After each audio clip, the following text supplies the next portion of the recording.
Hi amazing humans, welcome back to my YouTube channel once again. So today we are going to be tackling bungalow living versus apartment living. So this question is very popular today in my field of work. Reason being, in Kampala or in Uganda, let's say at large, many people have grown up knowing that the normal, the successful, the best, the comfortable is bungalow living. And yet we're in an era today where many construction companies, many developing companies are coming up with more apartment structures. We are seeing more condominium apartments on the market today. So we have so many Ugandans that have, evolved towards that way and adapted to living in apartment structures. And then we also have many people that are also still very indecisive. Yeah, but this has been there for a while because, if you look at the Bungalow flats, we have had them for, they've been here for a while. People have stayed there, their kids have been raised from there, they have sold, they have resold. It has been like that. So apartment living has actually been here for a while, but then we have many Ugandans that are still not so sure if they should, evolve towards that way. So today I'm mainly going to be giving you some details about the bungalow living and then some details about apartment living, and then you can maybe look at your inner self and say, I think I'm more of this person, and then maybe this is not me. Okay. I have a client that now wanted to come back and settle in Uganda. Yeah, so looking at his budget, the budget that he had was really more for it was more for the apartment structures, not for the bungalows. I told him, your budget is actually going to get you an apartment, but for a bungalow you need to add on more money. So he said, you know what, no, for me, let me just I've never lived in an apartment before, but let me take up the apartment. I don't want to save up more money, I'm done. So I said, okay, if that's what you want, then yeah.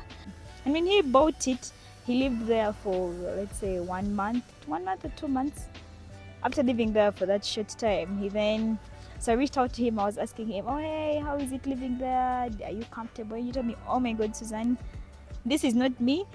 I do not like the fact that I bought an apartment. I really love my own space. I love being, in my own my own bubble. I do not like the fact that I have my neighbors right next to me. The moment I get out to my balcony, I could see some random people moving around. So I told him, oh my God, I'm so sorry about that. So how about the experience? He's like, I love the experience. I love being in my own space inside my house. I love being on the balcony. The amenities are perfect, but the fact that I know that if I go to this common area, I may find another person there, So I think he's more of like a loner. That's what I should call him. So he had to actually understand himself. He had to do some research before he bought, this apartment, instead of just, buying because he knows that, oh, this fits in my budget. He did not actually understand himself. So let's first understand what you expect if you're going to live in a bungalow. So with bungalow living, for me, is more about the privacy. Now, like this client, privacy is what he needed. Okay, so with bungalow living, you expect they're more for privacy because bungalows are usually constructed in a way that you're alone in your own space. Your bungalow has its own compound right there. Usually they're also gated communities. So if you're buying this bungalow, you know that you're going to be there in your own space. If you do not accept someone to pass in your compound, they definitely won't. No one is going to come and throw a party in your compound if you do not accept them to. Okay, so with bungalow living, they are more private as compared to apartment structures, because with apartment structures you have communal areas. So in those communal areas, you don't expect to be there alone. Like, let's say if there is a swimming pool, if you're going to swim, you expect other people to also come, and you may expect other people that live in that society, in that apartment complex, to also come and swim. So yeah, you have to expect people to be there.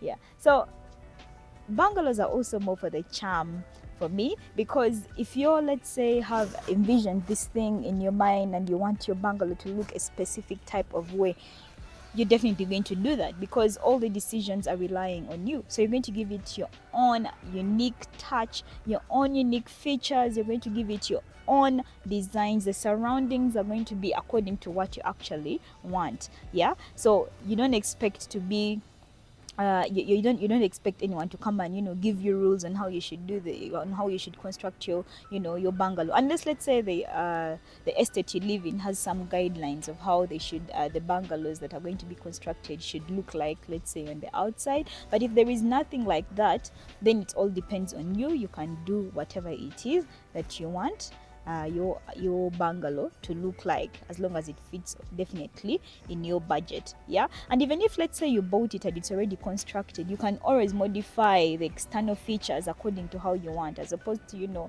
apartment structures. You can modify on the inside, but you can't really modify on the external features, because the external has to look uniform according to what the rest of the block looks like. Otherwise, it's going to look so crowded and funny if your apartment is, let's say, painted blue on the outside, and then the rest of the structure is painted, let's say, red or cream or brown. So so those things. Yeah. So it's more for that charm, in terms of, like, you can do whatever you want, and then all the decisions are going to rely on you. You don't have to be worried of, like, now I have to ask the committee or something like that. Yeah. So bungalows are more of that. So that is it mainly for me about bungalows: the privacy, the decision making, and then the charm of, like, giving it your own personal touch on the outside. Yeah. And then the other thing about bungalows is that definitely they are more expensive as compared to the apartment structures. Yeah. So they're more expensive. They're more expensive in terms of buying. Bungalows are more expensive. If you look at, let's say, a 3-bedroom bungalow and then a 3-bedroom apartment, they're definitely more expensive. If you look at what is on the market. So if you're buying it, you know that it's going to be more expensive as compared to the apartment structure. Then also, in terms of renovations, all the renovations, the costs are all going to fall on you. So if you have any renovations to make on your house, you're going to do that all by yourself. So you have to save up to do those renovations by yourself. You're not going to be sharing these costs with anyone. In terms of maintenance, bungalows are definitely also more expensive, because with maintenance, like, let's say, garbage collections, cleaning the common areas, security, if you have to, let's say, any of those things that have to do with maintenance, homekeeping and all, it all depends on you alone. So you'd basically know that all the expenses are coming down to you. So bungalow living is definitely more expensive as compared to apartment living. Yeah, so basically that is it about bungalows. Now when we go over to the other side, the apartment structures. Now with apartment structures, for me, it's mainly about the convenience. With apartment structures, usually they're constructed in areas like that are not so far away from the CBD, that are not so far away from different facilities that you can easily access, public facilities, like, let's say, the major road, like the main road. Like, it's not so far away from, let's say, the town center, not so far away from schools, not so far away from, let's say, hospitals and clinics. So apartment structures are usually constructed in a very strategic way, that they're not so far away from such things. It's so hard to find an apartment structure on the countryside, unless, let's say, it's that person who wants their structure to be there maybe for a specific purpose. But if it's going to be, like, for rental purposes, or, let's say, for condominiums, usually I'm seeing them in the not so far away from the CBD. So it's very convenient because you can easily access these things. Many people today want to live not so far away from where they work from. And we have many people working, in the CBD, like Kampala. So you find so many people are living in the suburbs around, not so far away from the Kampala. So you find more apartment structures are also located in such areas. So you can easily come from work to home, and then from home to the different places that you usually go to. Like, let's say, if you're going to the gym, if you're going to, let's say, your places of relaxing that you easily go to, the malls and etc. Yeah, so that is the convenience bit for me. And then they also usually have amenities within them, especially if they're going to be like condominium structures. So you find they have amenities within them, like, let's say, the swimming pool, the kids play area. You'll find they have a gym. Not all of them have, but some do have. Okay, so you find, let's say, some of them actually even have, let's say, like a basketball court. They have, like, let's say, a football court. So such things can be easily accessed in apartment structures. So it makes it more convenient, because anytime you feel like, I want to swim, you just go downstairs to the common area and then you can swim. If you're like, oh, you know what, I need to gym, it's very early in the morning, you don't have to go drive to the gym. You can basically just come from your apartment, go to the common area, gym, and then that's it. So basically that is it for me about apartments. That is the main thing. And then the other thing is that I talked about earlier when I was giving a comparison is that they're more affordable as compared to the bungalows. A 2-bedroom apartment is not going to be the same price as a 2-bedroom bungalow, so it's going to be more affordable. Yeah, reason being, like I told you earlier, bungalows are more special, have been more spacious, and they also come with a compound. Today we have apartments that are also more spacious than some bungalows in Kampala today, but then like I told you earlier, you find that because of the privacy factor, you also buy the privacy. Yeah, so the privacy is going to make the bungalow more expensive. Yeah, and then they're also, with apartments, they're also more cost effective.